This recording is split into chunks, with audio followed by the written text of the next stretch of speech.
रहता है। कहते मोला बैठा मोरचे और देखे जन की भेड़, दवा 10 कोट जम किंकर तहां एक नाम की खेड़। अब जैसे यहां आपको तरीके बताए जाते हैं, उदाहरण और एग्जाम्पल दे दे के, कथा सुना के, कि परमात्मा जब तपस्या पर आए काल के इस लोक में, तो धर्मदास जी को परमात्मा बता रहे हैं कि जब मैंने उस काल को ये कहा, परमेश्वर कबीर जी बता रहे हैं कि जब मैंने उस काल को ये कहा कि मैं नीचे जाऊंगा और सब जीवों को बताऊंगा तो भगवान नहीं है, और सब गलत मंत्र जाप कर रहे हैं, उनको यथार्थ ज्ञान दूंगा, यथार्थ मंत्र दूंगा और सब जीवों को पार करके सतलोक ले जाऊंगा। आपने तने बहुत दुखी कर दिया इनको, भगवान की आत्माओं को। तब वो काल इतना ताकतवर है कि मेरे ऊपर झपट्टा मारा मारने के लिए, तो मैंने सतनाम का जाप शुरू कर दिया। और जो ही मैंने सिमरन किया श्वास से, ऐसे गिर गया जैसे पक्षी की पांख कट जाती है। तो कहने का भाव ये है कि जब आप पर कोई आपत्ति आती है, प्रथम मंत्र मिला है तो उसका सिमरन कर दिए शुरू, और सेकंड मिला है सतनाम तो सतनाम का सिमरन शुरू कर दीजिए। सार नाम मिला है तो वो तो कहना है क्या है, वो सिमरन कर दिए। तो तीनों ही एक जैसा प्रोटेक्शन करेंगे यहाँ की आपदाओं में। तो यहाँ परमात्मा हमें बताना चाह रहे हैं, तो यहाँ हमें बताना चाह रहे हैं कि जब कोई भी आपत्ति आवे तो अपने श्वास का सिमरन आपने शुरू कर देना चाहिए। और उस श्वास उसके अंदर जैसे मौला बैठा मोरचे और देखे जन की भेड़, भेड़ माने भिड़ंत, यानी किस तरीके से ये लड़ता है। जैसे एक सैनिक है और उसके पास बंदूक है, गन है, अब वो गन न छोड़ के और पत्थर ठाको मारने चल रहे तो किसा क्या कल है उसके अंदर। तो आपको ये सतनाम, ये नाम की एक बंदूक दे रखी है, हथियार दे रखा है इस काल के दूतों के साथ लड़ने के लिए। अब जब आपके ऊपर आपत्ति आती है, यम के दूत आते हैं, चाहे परमात्मा लिखा, गरीबदास जी ने लिखा है कि वो परमात्मा आपकी हर गतिविधि देखता भक्त की, और आपको ये भी देखता है कि वो किस तरह से उनसे निपटेगा काल के दूतों से। कहते 12 करोड़ यम के दूत, 4 दूतों की तो बात ही छोड़ो जो तुम्हें लेने आते हैं। अगर 12 करोड़ यम के दूत सामने खड़े हों और आपने एक सिमरन कर दिया, वो 12 करोड़ न्यू पड़ेंगे, जाके एक दूसरे के ऊपर उछलते भागते नजर आओगे, न्यू मैदान साफ कर जाएंगे।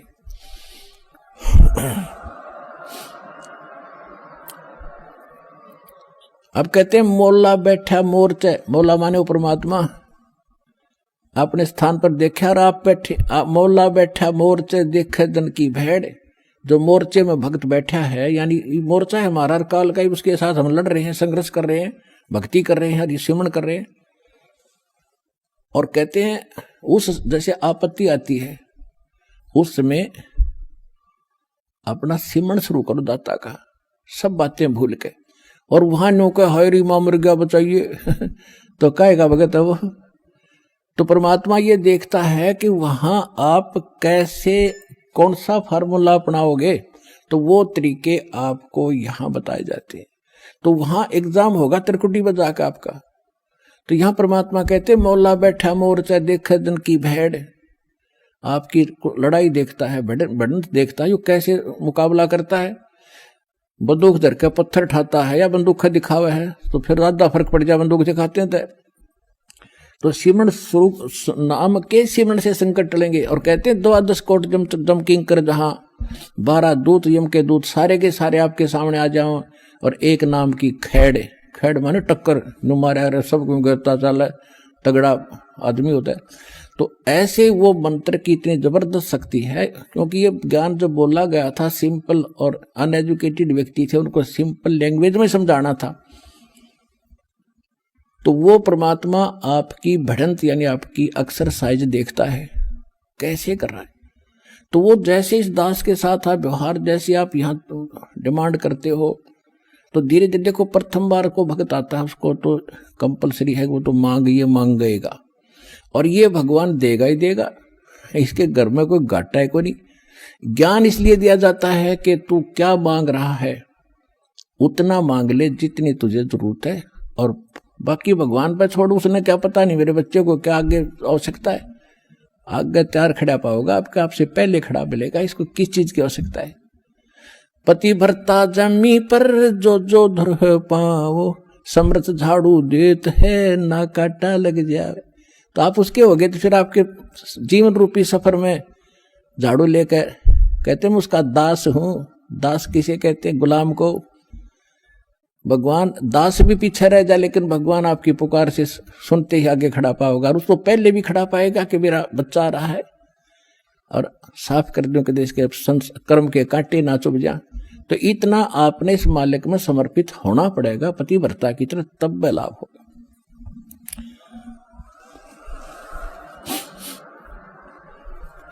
जब आप त्रिकुटी पर पहुंचोगे, अब जैसा भाव आपका यहां है, जैसे सोपन में भी फिर ऐसा ही करते हैं, जैसा आप अपने जागृत जीवन में कर रहे हो दिन में, ऐसा ही आपका फिर स्वप्न होगा। ये स्वप्न दिन में कोई केले बेचे रेडी लगा के बाजार में, वो करता ले 10 के 20, 10 के 20, 10 के 20, 8 के 20, 8 के 20, ऐसा नहीं मिलेगा। तो सपने में फिर वो नहीं बोलेगा ले 10 के 20, 10 के 20। तो अब जैसा रिहर्सल आप यहां कर रहे हो, जब आपकी मृत्यु होगी आपको स्वप्न होगा, और उस स्वप्न में आप जो यहां कर रहे हो वही वहां बोलोगे जाके भगवान के दरबार में, भगवान के सामने। तो इसलिए पहले देखो, ये तो मालिक है, आपको टाइम देगा पूरा, आपकी उम्र बढ़ाओगा जब भक्ति नीत रखोगे तो, और तब तक आपकी यहाँ की संसारिक सुविधा भी सारी सेट कर देगा, क्योंकि उसको मालूम है ये जीव है। और कितना ज्ञान सुना ले, जब तक, अब सीधी सी बात है, जब तक पैर में काटा है इतना कितनी सलाह दे ले जूता पहन ले, जूता पहन ले, कतई नहीं पहन सकता। वो तो काटा काट निकालना ही पड़ेगा जब जूता पुराना है। तो ये दास आपसे भक्ति करावेगा तो आपके ये कर्म के काटे ये दुख जरूर दूर करेगा, ये गारंटी समझे।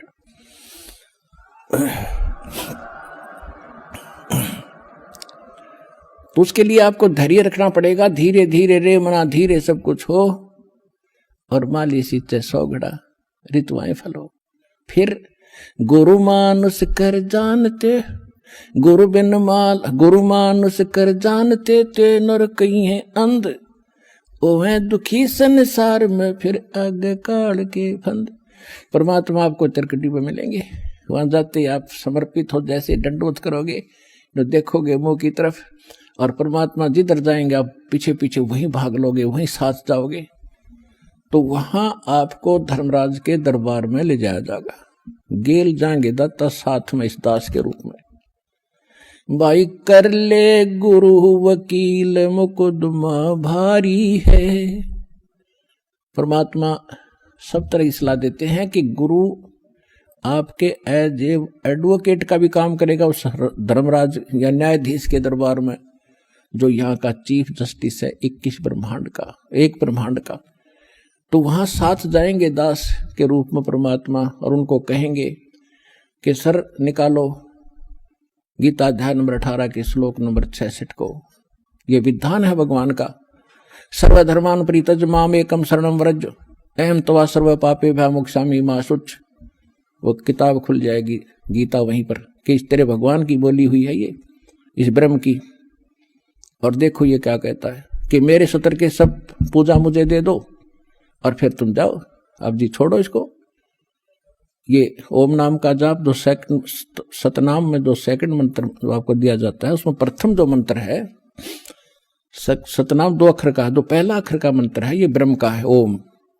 इसकी कमाई वहां दे देंगे, फिर वो ऑटोमेटिकली छोड़ देंगे, आ जाओ जी आप फिर। और फिर जो दूसरा मंत्र है सतनाम का दूसरा अक्षर है, उसकी कमाई फिर अक्षर पुरुष के लोक में देंगे जाके, वहां भी आपके साथ रहेगा परमात्मा इस दास के रूप में। और जब फिर 11वां द्वार पार किया, फिर 12वें द्वार को पार करके तब सतलोक में जाया जाएगा। ये 11वां द्वार, कोई 10वें द्वार तक अटक रहा है, एक न कि 11वीं खिड़की पर सुन ली अधूरा सधूरा। ये थे नीम हकीम, ये मधु परमहंस रांझडी वाला, 11वीं खिड़की आगे किशन नहीं पाई आज तक। ये थे काल के दूत, और परमात्मा को पता था कि इन मेरा संत धोएगा जाके सारे की पोल पाड़ देगा। तो वो 12वां द्वार पार करके सतलोक में प्रवेश करेंगे। और तब वहां चले जाएंगे जहां लौटकर कभी नहीं आते।